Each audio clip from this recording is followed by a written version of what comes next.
할렐루야. 함께 큐티한 우리 모든 성도님들을 환영합니다. 오늘은 눈물 흘리시는 예수님이라는 주제로 함께 큐티해 보도록 하겠습니다. 네, 오늘 우리가 읽을 하나님의 말씀은 요한복음 11장 34절에서 35절의 말씀입니다. 이르시되 그를 어디 두었느냐 이르되 주여 와서 보옵소서 하니 예수께서 눈물을 흘리시더라. 아멘. 네, 오늘의 성경 해설입니다. 오늘 본문은 나사로를 다시 살리시는 장면입니다. 예수님께서 아끼시는 자들이 있었습니다. 바로 나사로, 마르다, 그리고 마리아 삼남매였습니다. 이들은 예수님을 위해 향유를 붓고 또 식사를 준비했던 이야기로 우리에게 남겨져 있고 알려져 있는 남매들이기도 합니다. 어느 날 예수님의 사역을 돕던 그들에게 한 가지 큰 문제가 생기게 됩니다. 바로 그들의 형제 나사로가 죽게 된 것입니다. 삶에서 큰 문제를 만난 마리아와 마르다는 얼른 예수님께 와달라고 부탁했지만 예수님은 그들의 조급함과 달리 천천히 이동하십니다. 그리고는 나사로가 무덤에 들어간 지 4일 후에야 앞에 도착하십니다. 그리고 그곳에서 통곡하고 있던 자들을 조용히 바라보십니다.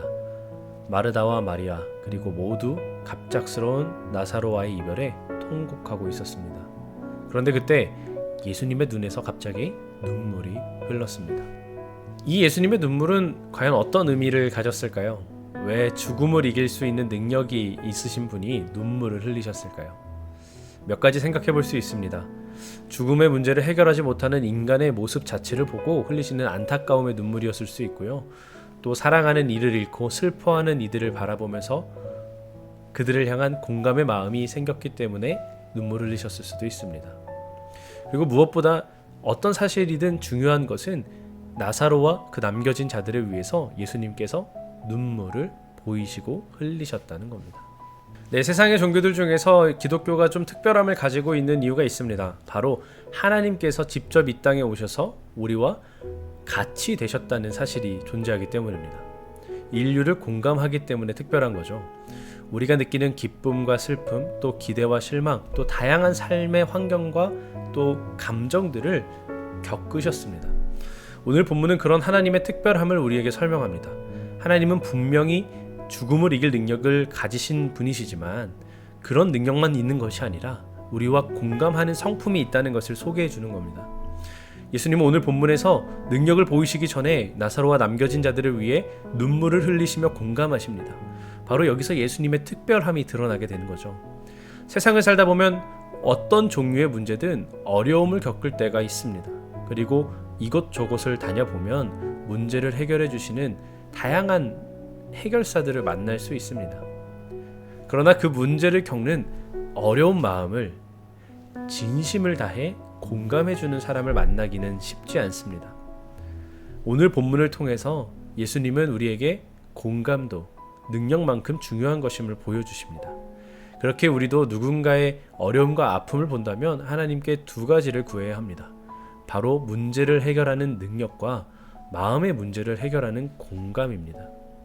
그 두 가지를 구할 수 있을 때 이 땅의 모든 것을 해결하시는 능력과 또 모든 마음을 위로하시는 공감을 가진 하나님이 우리와 동행하실 겁니다. 여러분, 이 사실을 믿으시고 공감의 하나님, 또 능력의 하나님을 붙드시는 하루 되시기를 간절히 소망합니다. 네, 오늘 우리가 초원에 문의해 볼 질문은요, 어떻게 해야 하나님이 나와 함께 하심을 느낄 수 있을까요? 라는 질문을 던져보도록 하겠습니다. 네, 답변이 도착했습니다. 다 함께 확인해 보겠습니다. 네, 시편 16편 11절의 말씀을 추천해 줬습니다. 주께서 생명의 길을 내게 보이시리니 주의 앞에는 충만한 기쁨이 있고 주의 오른쪽에는 영원한 즐거움이 있나이다. 아멘. 네, 말씀에 따른 초원의 권면의 생명의 말씀입니다. 여러분의 삶에서 하나님의 임재를 느끼기 위해서는 기도와 묵상, 하나님의 말씀인 성경 공부를 통해 그분과의 개인적인 관계를 발전시키는 것이 중요합니다. 하나님은 그분의 자녀 한 명 한 명과 친밀하고 또 긴밀한 관계를 맺기를 원하십니다. 먼저 매일 시간을 따로 내어 기도하고 하나님의 임재를 구해보세요. 하나님께 마음을 열고 여러분의 생각과 감정, 욕구를 표현해보세요. 하나님과 대화할 때 성령을 통해 그분의 음성에 귀를 기울이고 그분의 인도를 받아들이는 것부터 시작해야 됩니다. 자, 둘째, 하나님의 말씀을 정기적으로 묵상하세요. 시간을 내어 성경을 읽고 공부하면서 말씀이 여러분의 마음과 정신에 스며들도록 하세요. 네, 이 표현이 너무 좋네요. 스며들도록. 성경에 나오는 진리와 약속을 묵상하고 삶에 적용해 보세요. 하나님의 말씀이 여러분의 생각과 태도, 행동을 형성하도록 해보세요. 네, 셋째, 성도 커뮤니티에 적극적으로 참여하세요. 신앙 여정에서 여러분을 지지하고 격려해 줄 수 있는 동료 크리스천들과 함께 하세요. 교회 예배에 참석하고 소그룹이나 성경 공부에 참여하고 기독교인 교제에 참여하세요. 이러한 상호작용을 통해 예배, 기도, 상호 교화를 통해 하나님의 임재를 경험할 수 있습니다. 무엇보다 중요한 것은 하나님의 임재는 특정한 시간이나 장소에 국한되지 않는다는 사실을 기억해야 됩니다. 그분은 항상 여러분과 함께 하시며 여러분을 인도하고 위로하며 힘을 주십니다. 그분의 임재를 열린 마음으로 받아들이는 것이 가장 중요한데, 그런 마음을 키우면 그분과 가까이 동행하는 기쁨과 평화를 경험하게 될 것입니다. 네, 오늘 말씀 큐티와 또 초원의 답변까지 만나보고 왔는데요. 오늘 말씀을 통해서 또 질문에 대한 답변을 통해서 어떤 점을 깨달으셨나요? 우리 느끼신 점을 댓글로 남겨주시면 저희가 읽으면서 함께 중보하면서 기도하니까요, 꼭 남겨주셨으면 좋겠습니다.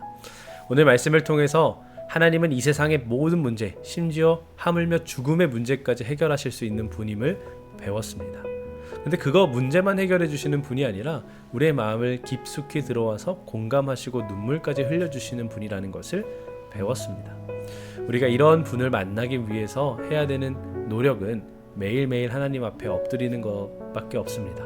말씀을 통해, 기도를 통해, 또 하나님께서 허락하신 이 공동체 교회를 통해 우리가 하나님 앞으로 한 걸음 더 나아가는 하루를 사시기를 간절히 소망합니다.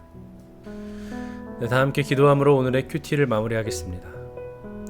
능력의 하나님, 우리의 삶에 문제가 있을 때 단순한 해결이 아닌 공감도 함께 주심에 감사합니다.